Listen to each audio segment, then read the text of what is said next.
I'm going to explain very briefly how your preference of heavy PMO use is created by reading a passage from the Freedom Model, okay? So here we go, bear with me. Your current preferences were built incrementally by learning various ideas about substances, self, and addiction. There are two ways of learning that were involved: getting ideas and information from the environment and culture, and through your own personal experience. Then, your experience and ideas commingled over time to form a strong preference. Changing your preference will work the exact same way. They will be a unity of new thinking and new experiences. As you work new ideas and information into your thinking and make choices based on them, these ideas will then be tested through experience and form new preferences. This is important to understand because it can explain past failures at quitting or moderating, and can help you be patient as you explore your new options. Past failures at quitting or moderating can be discouraging. If you tried in the past to change your substance use by use of sheer willpower, paired with the same old thoughts, it's not a surprise that your changes didn't last. For example, if you chose to abstain while you continued to believe that drugs are necessary for having a good time, then that belief ensures that you won't have a good time while abstinent. The quit attempt is then nothing but misery, boredom, and deprivation. Eventually, you give up your quit and go back to heavy substance use because you still prefer it. The beliefs you paired with this attempt obstructed you from making any positive discovery and preference change. The same goes for moderation attempts. If you believe you tried to stop at 2 drinks while maintaining the same belief that life is unbearable unless you polish off a full bottle of wine to forget your problems, then you will feel deprived of your stress medicine as soon as you finish the second drink. Again, no preference change, and you're likely to go back to drinking a full bottle of wine in a sitting. The same beliefs blocked any discovery and led you back to the old same behaviours. The tragedy of all of this is that you come out of these experiences believing you're incapable of change. But you're not incapable at all. These attempts simply lacked new thoughts and beliefs. In the example of the drug user who believes he can't have any fun unless he is intoxicated, there are 2 distinct belief sets he could have used in his quit attempts that would have been far superior with the same old beliefs.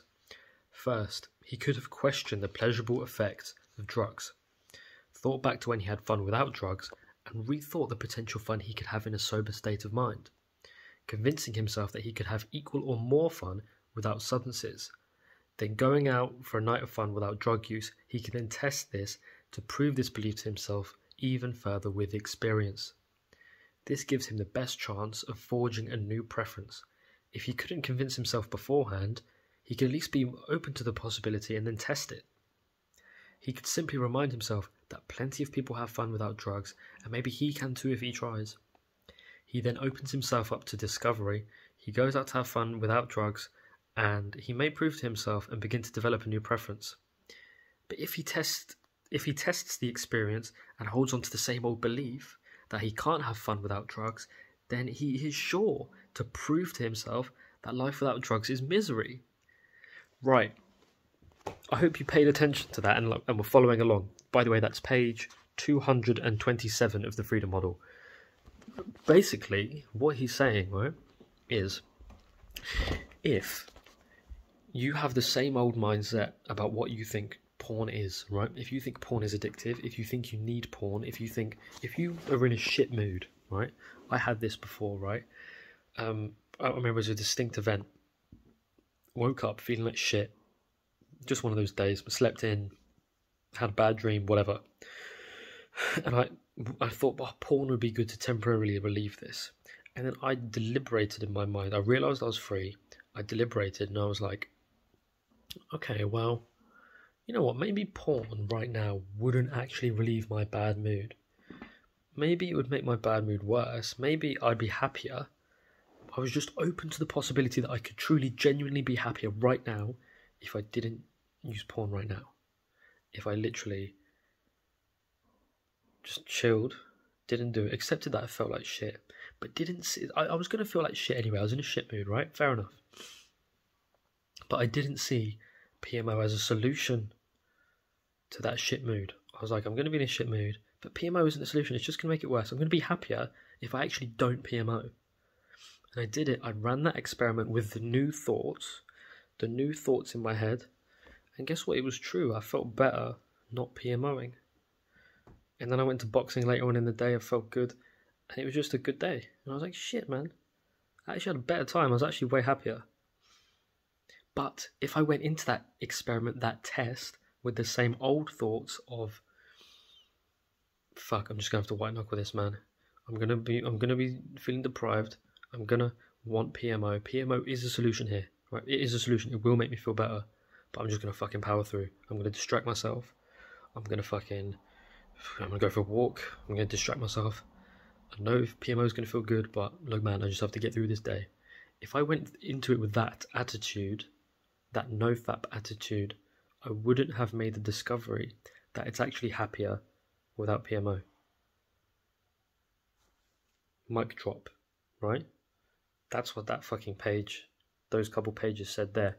Let me repeat, page 228.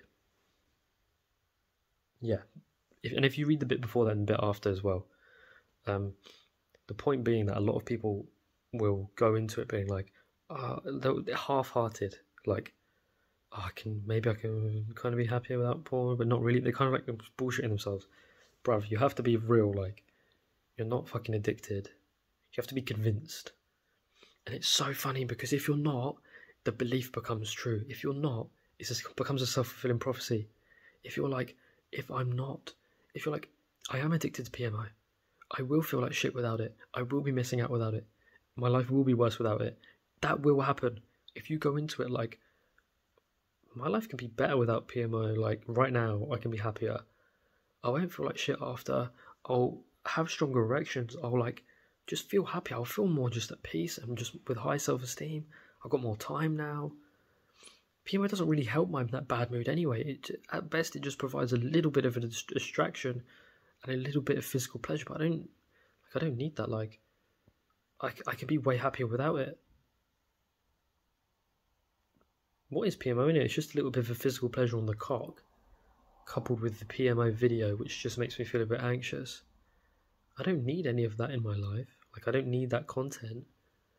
I could be happy without it. I could be way happier without it.